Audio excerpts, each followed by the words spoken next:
Bien le bonjour à toutes et à tous. Donc, cette vidéo a pour but de vous apprendre un peu comment on fait un logo, parce que ça m'a été demandé, donc du coup je vais essayer d'y répondre. À savoir que c'est pas ma spécialisation, je touche plus à tout ce qui est dessin, mais des logos, je pense que je peux m'en sortir, et donc si je peux vous montrer comment faire, ça peut être sympa. Donc, là pour l'exemple, je vais faire le logo d'un ami. Donc il m'a pas demandé, hein, c'est comme ça pour le fun, mais comme je sais à peu près ce qu'il aime et qu'on a quelques délires là-dessus, je pense que ça peut être marrant, et donc du coup je fais ça. Donc je vais vous montrer la base de la base, donc à savoir que pour débuter il vous faut un croquis, ou une idée, une petite idée de sur quoi vous allez baser votre logo. Donc moi je sais que par exemple là mon ami, ce qu'il adore c'est Cloud, Final Fantasy, tout ça, et tout ce qui est un peu what the fuck, drôle, la Jap animation, tout ça il aime bien aussi. Donc je vais vous montrer la base de la base du logo, mais ça va partir là-dessus. Donc je sais c'est très what the fuck et très what the fuck, hein, tout simplement. mais je pense que c'est quelque chose qui lui plaisait. Je lui avais déjà filé le dessin, hein, donc il va pas être étonné en voyant ce dessin là. Mais là je vais le tourner de sorte à ce que ça puisse faire un logo. Et je vais aussi le tourner de sorte à ce que ce soit axé YouTube, vous voyez. Donc ce sera le logo YouTube et bannière YouTube que je vais faire par la même occasion. Donc voilà, voilà l'idée. Et bah ça y est, on va partir là-dessus. Donc j'ai le logo en photo. C'est pas une qualité incroyable, mais on s'en fout vu que de toute façon on va le redessiner par-dessus. Donc je vais ouvrir Krita. Nickel. Je vais choper le dessin vite fait. Voilà. Je sais pas, ouais, la qualité est bonne, c'est bon. Donc on va refaire par-dessus. Donc tout simplement, premièrement, vous allez prendre votre dessin et le mettre dans Krita. Et on va calquer le dessin. Donc on va prendre le calque où on a mis notre dessin, on va baisser l'opacité. Bon, pas trop non plus, mais un peu. On va chercher la couleur du line, donc moi je mets souvent noir, hein, mais vous pouvez mettre d'autres couleurs. Là par exemple, on peut mettre... on va essayer de donner un style. On va faire ça en violet, mais très foncé, très sombre. Donc voilà, on sélectionne bien le calque qu'on a créé par-dessus en cliquant sur le petit plus. Et puis après, on règle la taille du line et on n'a plus qu'à y aller faire le contour, quoi.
Et donc voilà, j'ai terminé l'ancrage.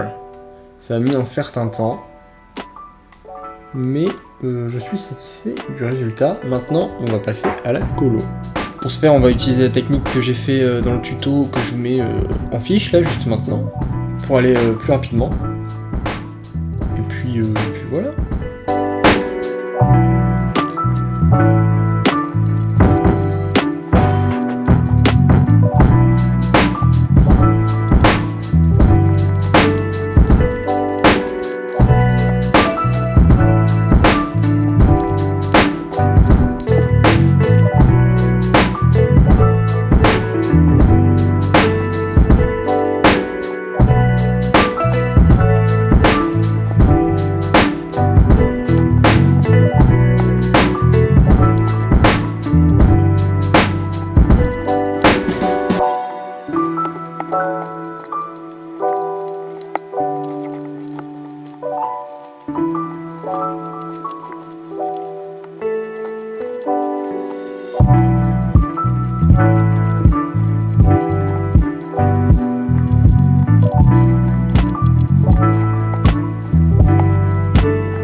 Et bah voilà, donc là je suis à peu près satisfait de ce que j'ai fait. Donc une fois que j'ai fait ça, je vais mettre un fond uniforme de couleur vraiment bizarre, genre le vert foncé. Et on va utiliser le même principe que les fonds verts, donc ça et ça et ça et ça, et le fond en fait je vais le colorier en vert, de sorte à ce que après je passe dans GIMP pour faire des retouches.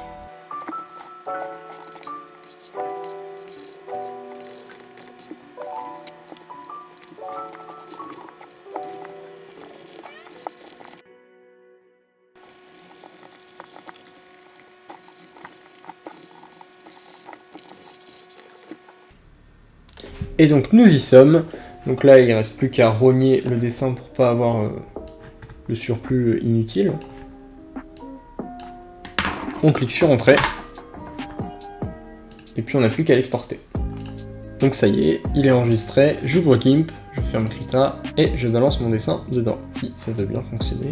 Donc pourquoi je passe sur GIMP, c'est notamment pour faire les effets sur la lame, parce que sur GIMP il y a des beaux effets de dégradé, qui peuvent être sympas pour tout ce qui est métallique. Par exemple ce genre de truc.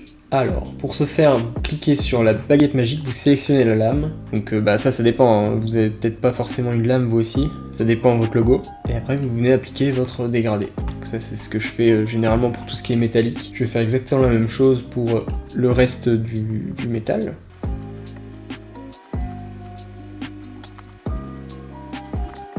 Et puis voilà, donc une fois que c'est appliqué, je vais dupliquer mon calque. Et puis une fois que c'est appliqué, je vais essayer de supprimer le vert. Donc ça c'est très simple, on va sélectionner l'outil couleur. Et vu que c'est une couleur très différente de tout ce que j'ai utilisé, je peux juste venir sélectionner, zoomer au niveau des contours. Et avec le seuil de la sélection, je vais essayer de faire en sorte que ce soit le plus propre possible. Et là on commence. Faut pas aller trop loin au niveau du seuil parce que vous voyez qu'après ça va sélectionner d'autres couleurs qu'on veut pas forcément sélectionner. Là, je vérifie bien tout partout, mais ça a l'air d'être correct. Donc, je vais tout simplement, avec ma sélection, venir cliquer sur supprimer. Le fond, on n'en veut pas. Là, je vais venir regarder au niveau du contour fond vert. C'est pas top. C'est pas top, mais ça se verra pas trop. Et donc, une fois qu'on en est à là, je vais venir appliquer, en bloquant le canal alpha, quelques filtres au niveau des dégradés. Du style... ce genre de filtre. Parfait. Voilà, donc maintenant j'ai mon calque avec mon logo au propre. J'ai oublié un petit détail en fait. Je vais faire ça tout de suite.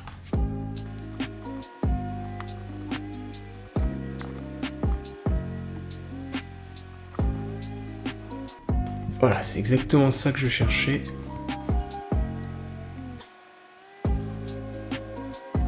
Et donc voilà, donc là j'ai maintenant finalisé mon logo. Donc une fois qu'on a fait ça, il faut venir chercher des images de ce que vous voulez faire sur YouTube. Donc là on part dans l'idée que ça va être une bannière YouTube. Renseignez-vous sur ce que la personne aime. Donc là je dis ça parce que je le fais pas pour moi, mais si c'est pour vous, renseignez-vous sur... Enfin renseignez-vous, je pense que vous savez aimer. Essayez de faire le point sur ce que vous aimez, ce qui va être présent sur votre chaîne. Donc là, en l'occurrence, lui, il va pas beaucoup poster sur YouTube, enfin, je pense pas, c'est pas... Enfin, j'en sais rien, en fait, mais je sais à peu près ce qu'il aime. Il aime beaucoup le montage vidéo, et donc je vais mixer ça avec un fond de montage vidéo tourné à la Japanimation, tout ça. Enfin, vous allez voir. Donc il vous faut simplement des images, en fait. Donc là, ici, comme je sais que ce qu'il aime, c'est le montage vidéo, je vais venir prendre mon logiciel de montage et y balancer des trucs comme ça random, et même si ça veut rien dire en termes de montage, ça va... je vais juste prendre un screen en fait du montage vidéo, parce que moi ce que je veux c'est juste la timeline, c'est tout.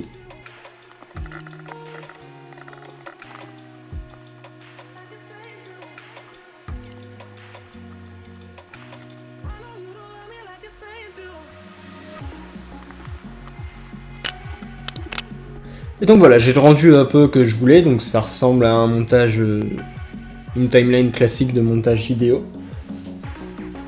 Je vais venir prendre un screen avec de la capture d'écran de Windows, donc nouveau. Et puis voilà, donc là je le valide.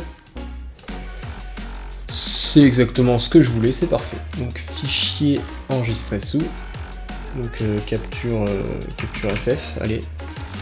Enregistrer, Et pour cette étape, je vous conseille vivement d'avoir une ancienne, soit une ancienne bannière que vous avez déjà faite, mais vu que c'est un tuto pour en faire une, je crois pas que vous en ayez. Ou alors vous en chopez une sur internet. Alors le but c'est pas de la recopier, hein, c'est vraiment pas ça. C'est de garder le ratio que eux ils ont utilisé pour pouvoir créer votre bannière justement. Donc là c'est exactement ce que je vais faire, je vais aller chercher une ancienne bannière. Donc j'en étais au fait que on va prendre la bannière, on la balance. Donc ça c'est une ancienne bannière que j'avais... Bref, là n'est pas le sujet. Et ensuite on va venir chercher donc notre image de fond. Donc moi ici c'est le montage vidéo. Et notre logo. Donc là bah moi c'est mon petit bonhomme. Après tout va se jouer dans la composition. Donc il va falloir régler vos personnages de sorte à ce qu'ils soient à la bonne taille. Comme par exemple ici, ça m'a l'air parfait. Je dois le mettre là. Nickel le chrome. Je vais venir prendre ça, que je vais agrandir et qu'après je vais dupliquer.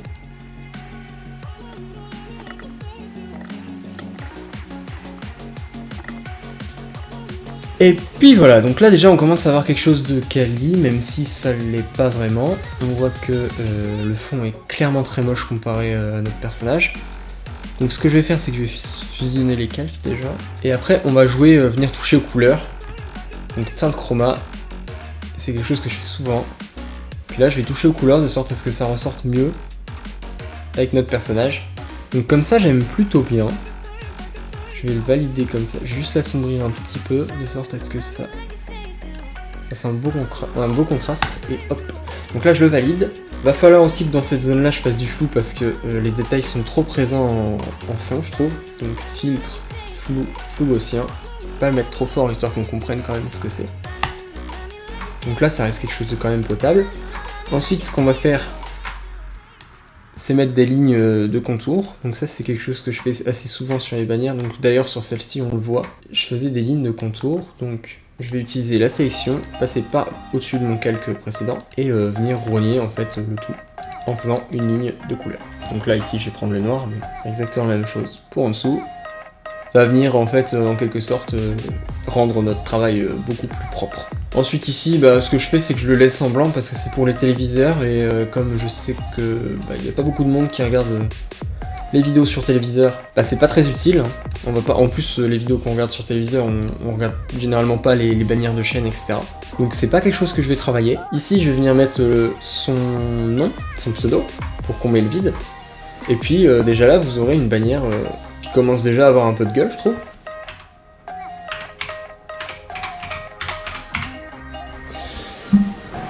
Donc voilà, ensuite on n'a plus qu'à changer tout ce qui est police et taille et couleur, et on aura quelque chose de première classe.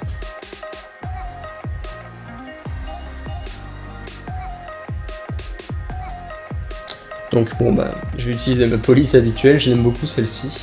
Je vais juste grandir un peu le texte. Et le centrer.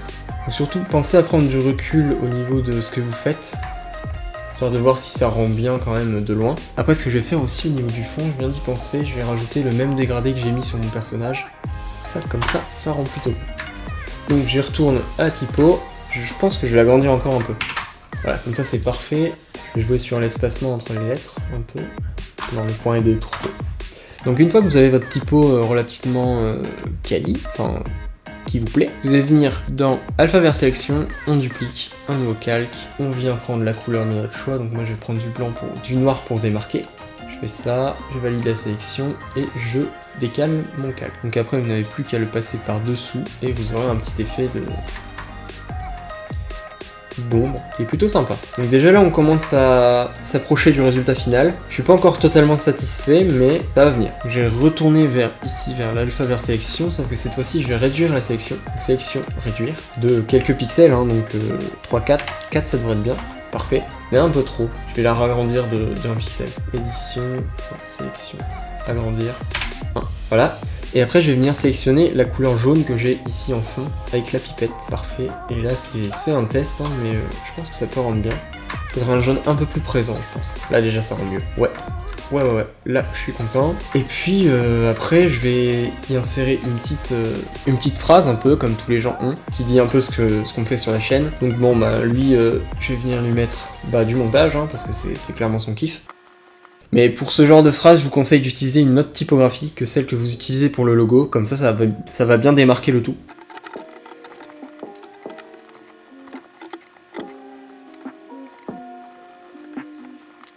Et puis voilà, hein, donc là je pense que je suis plutôt satisfait du résultat, je suis content de ce que j'ai pu faire, et puis voilà.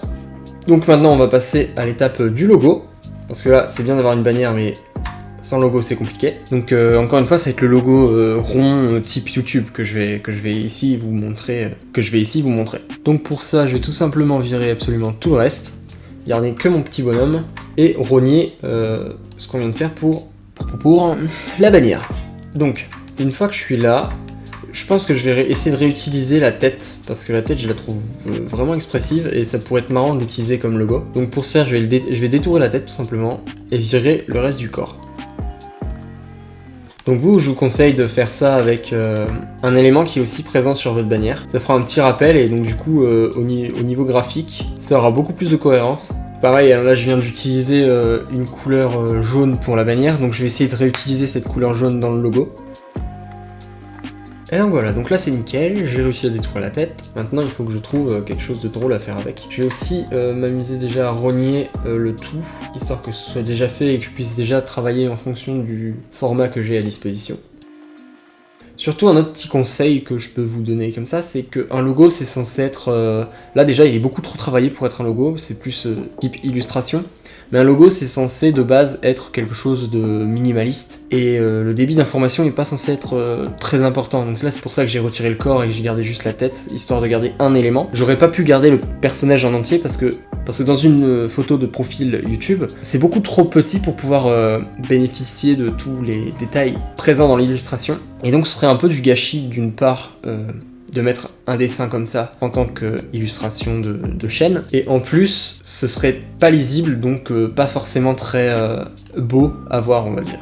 Donc là je vais venir piocher la couleur que j'avais utilisée pour le fond, la foutre un peu partout, revenir avec mon dégradé rouge, comme ça je l'aime plutôt bien, et puis je vais venir y mettre un cercle en fond. Donc ça c'est un test, si ça rend bien, si ça rend pas bien. Non, je vais pas faire ça. En fait, je vais plutôt prendre l'alpha vers sélection, l'agrandir de 6 et venir y mettre un fond blanc. Oupsie.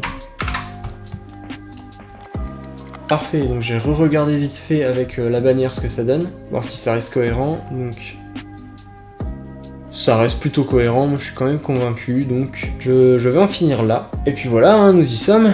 Donc nous avons réussi à créer d'une part une bannière. Donc d'abord il nous fallait l'illustration, on s'entend bien. Le croquis, avec ce croquis on a fait le personnage. Avec le personnage on a fait la bannière. Et ensuite, dans l'ordre logique des choses, on a fait le logo. On a tout ce qu'il faut pour illustrer la chaîne de ce fait. Bon, il manque bien sûr l'intro, mais ça se travaille par la suite on va dire. Surtout que le but de cette vidéo c'est surtout de vous montrer comment faire un logo de base, donc j'ai un peu poussé le truc un peu plus loin et faire une bannière YouTube, pourquoi pas. Mais et donc voilà, donc ça comme logo je trouve que ça reste quand même plutôt efficace, c'est drôle et ça correspond plutôt bien à la personne à qui ce logo ira justement. Et donc voilà, c'est à peu près tout, donc j'espère que cette vidéo vous aura un peu appris à faire un logo, à faire une bannière YouTube aussi du coup. Je sais que cette vidéo va être un peu longue, sachant que là je suis à près d'une heure de record, mais j'essaierai de vous couper ça au montage le plus possible, histoire que vous ayez une vidéo quand même assez compacte, assez courte. Au pire vous pourrez faire pause à certains endroits, bien entendu, si vous voulez voir les manips. Encore une fois je vous mets en fiche la vidéo vers le tuto de colorisation sur Krita. Là je suis plutôt content parce que ça a bien marché. Et puis voilà, donc sur ce, à la prochaine, et puis portez-vous bien.